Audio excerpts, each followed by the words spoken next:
Der Herr sei mit euch. Und mit deinem Geiste.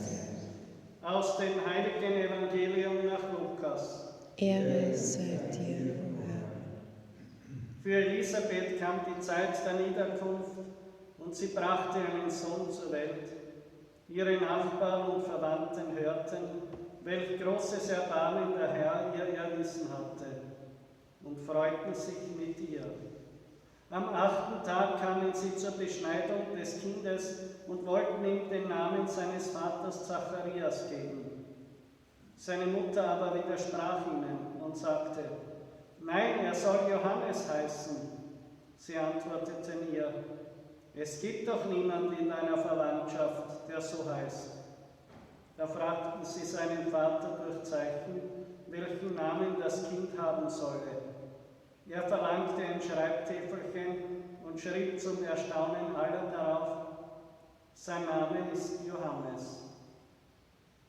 Im gleichen Augenblick konnte er Mund und Zunge wieder gebrauchen und er redete und pries Gott, und alle, die in jener Gegend wohnten, erschraken. Und man sprach von all diesen Dingen im ganzen Bergland von Judäa. Alle, die davon hörten, machten sich Gedanken darüber und sagten: Was wird wohl aus diesem Kind werden? Denn es war deutlich, dass die Hand des Herrn mit ihm war. Das Kind wuchs heran und sein Geist wurde stark, und Johannes lebte in der Wüste bis zu dem Tag, an dem er den Auftrag erhielt, in Israel aufzutreten. Evangelium unseres Herrn, Jesus Christus. Lob sei dir, Christus.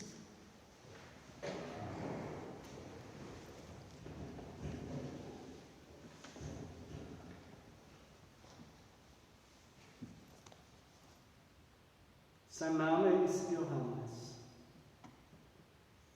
sagt der Zacharias, und damit löst sich seine Zunge.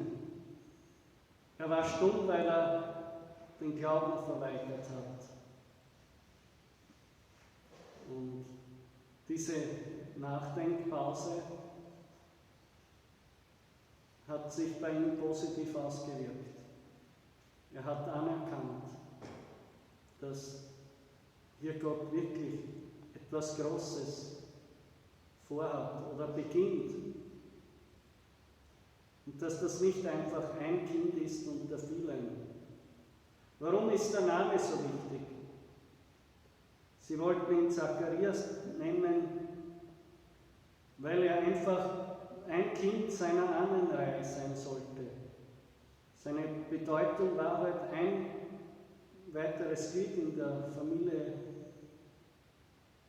und weiter nichts. Das ist ja an sich nichts Schlechtes, aber es wird dann schlecht, wenn es den Beigeschmack der Verweigerung bekommt. Die Verweigerung dem gegenüber, was Gott Großes und Neues tun möchte. Und im Grunde genommen sind wir alle kleine Johannes. Durch jeden Christen werden wir sozusagen herausgenommen. Jeder Christ wird aus der Ahnenreihe seiner Familie herausgenommen und durch die Taufe neu geboren. Und wir bekommen von Gott eine ganz neue Bestimmung, die nicht durch das Naturhafte erklärbar ist. Die christliche Familie ist eben sozusagen ein Nährboden für diese Bereitschaft, wie eine Absprungrampe für den Dienst am Herrn. Egal, ob dann wieder in Form von Familie oder im Ordensstand oder sonst im Priestertum oder sonst einer Sendung. Es geht immer um dieses Verfügbarsein für das Reich Gottes, das ganz Neue und Große, das Gott machen möchte. Und der Herr wartet auf die Herzen der Menschen, die für ihn Und Gott geht schrittweise seinen Weg. Zuerst noch im Mutterleib, wo er geheiligt wird durch die Gottesmutter, durch Jesus, durch den der Heilige Geist in ihm, der Jesus, der im Bauch der Mutter ist, und der Heilige Geist wirkt und der heilige Johannes wird erfüllt mit Gnade. Dann das Hinausgehen in die Wüste, wo zum Ausdruck kommt.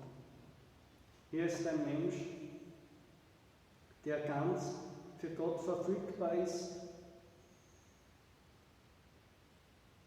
Und es kann schon sein, dass diese Zeit manchmal schmerzhaft ist. Wenn man wartet und nichts kommt. Und dann die Bereitschaft, mit ganzer Kraft das zu tun, was Gott von einem möchte, bis zur letzten Konsequenz. Johannes, der große Rufer zur Umkehr für sein Volk, der letztlich dann seine Hingabe vollendet in seiner Enthauptung, das Martyrium. So hat er sein Leben ganz hingegeben. Ich denke, dass die Kirche solche Menschen braucht, die bereit sind zu so einer Liebe. Wir alle haben den Heiligen Geist empfangen. So wie der heilige Johannes sollen wir in dieser Zeit vor unserer Sendung beten, die Kraft von Gott in uns aufnehmen. Es war für den heiligen Johannes, er hat dort gelebt wie ein Mönch.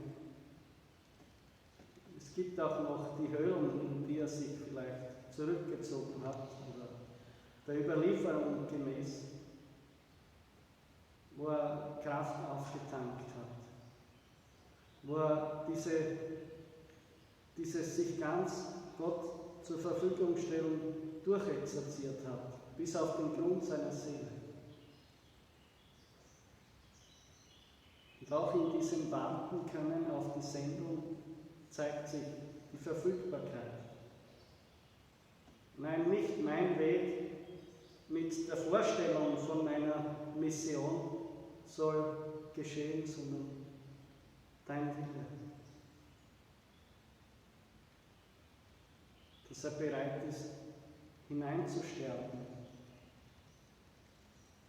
in das Wort des Vaters und ganz verfügbar ist.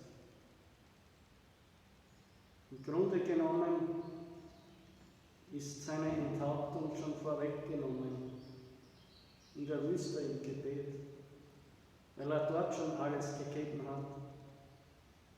Und aus dieser Haltung heraus war er bereit, dann auch zur Mission.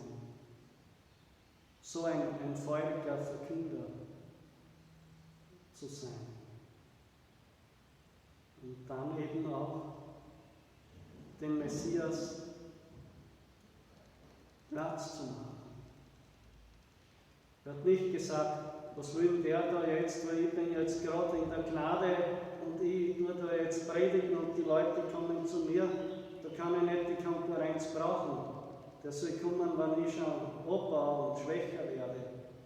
Aber jetzt kommt er mir nicht zurecht. Nein. Das ist eben genau seine Hingabe. Er muss sterben. Ich muss weniger werden und er muss wachsen. Und so bitten wir den heiligen Johannes, dass er uns hilft, dass auch wir genauso Gesandte des Herrn sind. Mit seiner Sendung, die sein Name ist. Gott ist gnädig. dass auch wir solche Fackeln der Gnade Gottes, der Liebe Gottes in dieser Welt werden, durch die viele zur Umkehr kommen und viele neue Heimat finden in der Gnade Gottes. Bitten wir die Gottesmutter, dass sie unsere Herzen so entzündet, wie es beim heiligen Johannes geschehen ist.